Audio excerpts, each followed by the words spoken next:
All right, so we're back with more college football 25 news as we've been blessed with a Dynasty Deep Dive, something we've all been waiting on. And at first, I thought about doing a hour-long deep dive, but I didn't want to bore you guys with too much info, so I decided to break this thing up into a 3-part series. And over the next few days, you guys will see a couple more videos come out with me focusing on one aspect of the Dynasty Mode Deep Dive, just to give you guys more clarity. Now, the Dynasty Deep Dive video was 6 minutes and some change, and it touched on some of the main points, but if you go to the EA College Football 25 website, you will see that deep dive was actually 85 pages long, and it features 17,000 words. And I know that would take a lot of time to read for one individual, so I tried my best to condense this information down as much as possible and touch on the key points for you guys. So let's jump right into it and talk about coaching. And as we know, coaching may be the most important piece of college football. Well, in college sports altogether. Now, in the professional sports, coaching can be here or there as the organization has more influence on the team than the coach. But in college, the coach is there to create a tradition, and they also bring a different aura to campuses all across the nation. And EA did their research this time. They consulted with many former and current coaches on what it takes to be a great coach. And one thing they found out is that no coach is great at everything. And they didn't want us to have the same coaching skill tree as NCAA 14, where we maxed out our skill trees and we were the greatest coaches ever and no one can stop us. We were the best game managers. We were the best recruiters. We were the best everything. And this year, they broke it down to 3 archetypes. And those 3 archetypes are recruiters, motivators, and tacticians. The recruiter is the guy who can get the best players to come play for him. And the motivator is the guy who can bring the best out of anyone. And the tactician can draw up the best schemes to win games. Now, during my lifetime, I've seen coaches win with each of those archetypes. But in college sports, it seems like the motivator has the edge at all times. Think of someone like Pete Carroll, for instance. I'm not sure how great he was as a tactician or a recruiter. But what I've heard over the years is that that guy can motivate a squad. I remember his years at USC with Matt Leinart and Reggie Bush. They talk about how this guy was a player's coach. And on the college basketball side of things, you can think about John Calipari and those Kentucky teams he assembled that had great players up and down the roster, but it seemed like they fell short when it came to the big games. And when it comes to tacticians, you could take it to the basketball court once again and speak of somebody like Tom Izzo, who didn't have the best players in the nation, but that guy was always drawing up plays to put his players in the best position.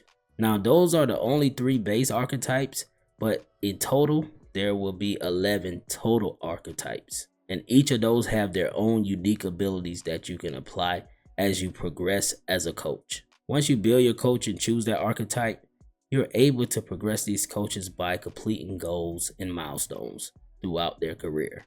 And by completing those goals, you will be rewarded with coach points, which you can use to buy abilities to upgrade your coach's archetype. And you can go either way. Just because you choose a recruiting archetype, you can spend your coaching points in a different area to give your guy more of a hybrid feel. And those goals are also broken down into 4 main categories, which starts off with the draft, which means if your coach sends a lot of players to the draft, he can complete goals and milestones that will reward him those points from that, as well as stats. And your coach can also complete goals during the game. And by hitting the recruiting trail, you can get coach points that way as well. Like, let's say, for instance, you signed a 5-star recruit, you will get a bulk of points for that. And if you signed the top 5 recruiting class. And as you accumulate those skill points, you will see your coach reputation grow, and you will see he will catch attention of other universities around the country. But one thing that they did share with us, that there's no turning back. Once you set your coach on a coaching journey, you cannot reset their archetype/skill tree, and you have to ride it out or else create a new coach. But if you start out as a motivator early on and you wanted to switch it up and become a better recruiter, you will be able to add more points over to your recruiting side to balance that coach out to your liking, which creates a unique coach each time you play Dynasty mode. Also, each archetype has their own specific prerequisites. For example, to become an elite recruiter, you have to spend 50 coach points in your recruiting archetype and sign 2 top 5 classes. As you're on your journey and you're unlocking new abilities, you'll enhance your coach's effectiveness when it comes to those categories. So if you're unlocking abilities to help him with recruiting, you will see that take effect as you progress. Those abilities can range from improved scouting reports, better in-game adjustments, to highly profiled player morale. And every upgrade has a tangible effect on your team performance on and off the field. So we also have active archetypes, and your active archetype is the archetype that you spent the most points in. The only time that doesn't apply is when you own the program builder or CEO archetype. You also can purchase other archetypes with coach points, and that unlocks a new set of abilities outside of your base archetype. Each archetype, with the exception of Scheme Guru, Program Builder, or CEO, has their abilities broken down to certain positions. So if you have those 3 archetypes, you will affect the whole team, not just one category. Also, you can't forget about your coordinators, as they're vital this year, and they are blessed with the same archetype as head coaches because one day they're hoping to be a head coach. But the only difference is that they automatically progress, and you cannot upgrade your coordinators. So you have to be careful when you sign these coordinators, because you want to sign someone who has what you don't have as a head coach. So if you're a great recruiter, you want to sign a great motivator or a great scheme guy. And speaking of coordinator becoming head coaches, we're going to cover some contract talk. Now, we know once you create your coach, you will sign to a school, but don't forget about the coaching carousel, which happens each off season. So every time you start a new coaching job, you're giving some expectations. And if you meet those expectations, your job security strengthens. You can have goals of winning a certain amount of games, winning a conference championship, making the college football playoffs, or winning a national championship. Now, if you fail to meet your expectations, you will land on a hot seat. And as we all know, your job security will go up and down throughout the season based off of your accomplishments. Now, if you're losing a lot of games, you can expect to be on the hot seat for a long period of time, but you can turn things around by winning a slew of games. And this goes for your coordinators as well. So if they're performing very well, you can most likely be sure that they're going to take on their first head coaching gig. You can fire your coordinators at season end if they're not performing, or if you see a new guy on the market that you might like and you think he will take your program to the next level, you can just go ahead and sign him on and tell the other guy goodbye, find your place somewhere else. And they also added that the coaching carousel will last 5 weeks, starting from the conference championship to the end of bowl season, which reflects real life situations. You had some instances where a coach took a job at another university, but he wanted to finish the season with his team.